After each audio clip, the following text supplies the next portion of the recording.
Poultry సోదరులకు నమస్కారం. ఈరోజు వీడియోలో భాగంగా బ్రాయిలర్ కోళ్ళల్లో ఇమ్యూనిటీ లేదా వ్యాధి నిరోధక శక్తి గురించి తెలుసుకుందాం. ప్రస్తుతం ఉన్న పరిస్థితులలో ఎక్కడ చూసినట్టు వైరల్ బ్యాక్టీరియా ఇన్ఫెక్షన్స్ చాలా ఎక్కువగా ఉంటున్నాయి.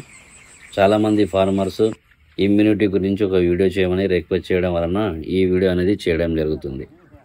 ముఖ్యంగా బ్రాయిలర్ కోళ్ళల్లో ఇమ్యూనిటీ లేదా వ్యాధి నిరోధక శక్తి అనేది కొన్ని ప్రధానమైనటువంటి ఆర్గాన్ల వలన ఉత్పత్తి అవుతుంది. అందులో ముఖ్యంగా thymus gland, bursa, spleen, lymph nodes.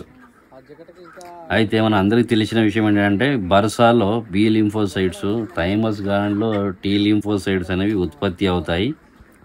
ఇవి యాంటీబాడీస్ను ఉత్పత్తి చేసి కోళ్ళల్లో వ్యాధి నిరోధక శక్తిని పెంచి వ్యాధులు రాకుండా ప్రధానంగా తోడ్పడతాయి.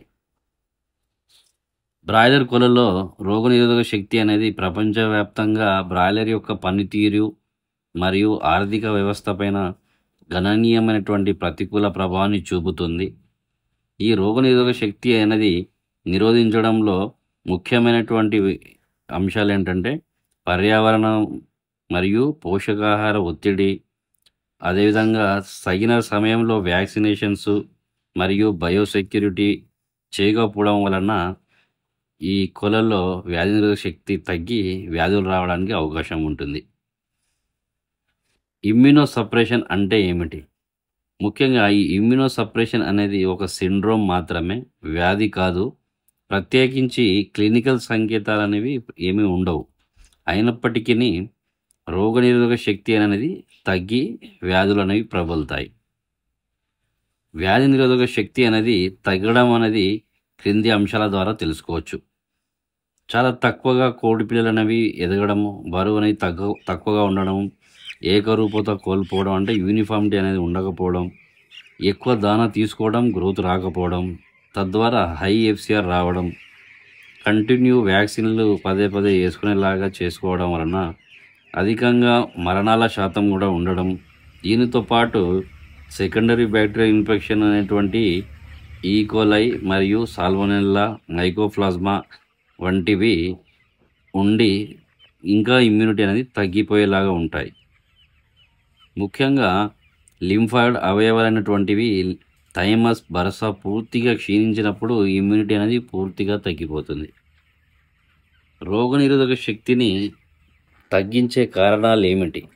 రోగనిరోధక శక్తి తగ్గడము, ఒత్తిడి లేదా స్ట్రెస్, ఓవర్ స్టాకింగ్ అంటే పొటెన్షియల్ కన్నా ఎక్కువ కోళ్ళు షెడ్యూల్లో వేసుకోవడం వలన, సరిపడా డ్రింకర్లు సరిపడా ఫిడలు సమకూర్చుకోకపోవడం వలన, దానాల్లో సమతుల్య లోపం వలన, దానాల యొక్క మైకోటాక్సిన్ వలన, స్టాండర్డ్ పిల్లలు వేసుకోకపోవడం వలన, వెట్ లిటర్ వలన కూడా, అధిక ధూళి వలన కూడా మనకు షెడ్ లోపల కోడి పిల్లల యొక్క ఇమ్యూనిటీ పైన తీవ్రమైనటువంటి ప్రభావాన్ని చూపుతాయి.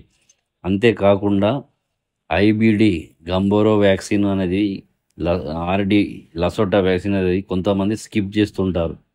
అది చాలా కారణమవుతుంది. ఇమ్యూనిటీ లోపించి వైరల్ వ్యాధిన పడి మృత్యువాత పడుతుంటాయి కోళ్ళు. రోగనిరోధక శక్తిని మరి పెంచుకోవడం ఎలాగా? పూర్తిగా ఇది మనం చేసేటువంటి మేనేజ్మెంట్ పైన ఆధారపడి ఉంటుంది. ముఖ్యంగా litter management, water management, feed management, సరైన సమయంలో వ్యాక్సిన్స్ వేసుకోవాలి. తర్వాత పూర్తి బయోసెక్యూరిటీ చూసుకోవాలి. షెడ్యూల్లో 20% కన్నా తక్కువగా అంటే 100లో 20% తగ్గించి కోళ్ళు అనేది వేసుకోవాలి.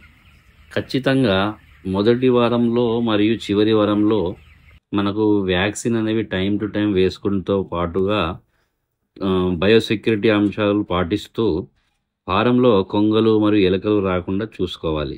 ముఖ్యంగా ఇమ్యూనిటీని డెవలప్ చేసుకోవడానికి, వ్యాధి నిరోధక శక్తిని పెంచడానికి మొదటి వారం తర్వాత, వ్యాక్సినేషన్ తర్వాత ఇమ్యూనిటీ టానిక్ అయినటువంటి వెట్రామ్యూన్ అయితేనేమి, దీంట్లో ఇమ్యూనో న్యూట్రియంట్స్తో పాటుగా విటమిన్ సి అనేది చాలా అందుబాటులో ఉంటుంది. అదేవిధంగా ఇందులో విటమిన్ సి, బయోటిన్, సెలీనియం ఉండడం వలన కోళ్ళల్లో సరైన సమయంలో బి లింఫోసైట్స్, టీ లింఫోసైట్స్ ఉత్పత్తి అయ్యి ఇమ్యూనిటీని పెంచడంతో పాటుగా కోళ్ళు అనేవి సకాలంలో ఎదగడానికి తోడ్పడతాయి. ముఖ్యంగా ఇది ఖచ్చితంగా నీటిలో లేదా దానాలో కంటిన్యూగా ఇవ్వడం వలన వైరల్ బారిన కోళ్ళు అనేవి పడకుండా ఆరోగ్యంగా ఉండి సరైన సమయంలో యూనిఫామిటీగా రావడానికి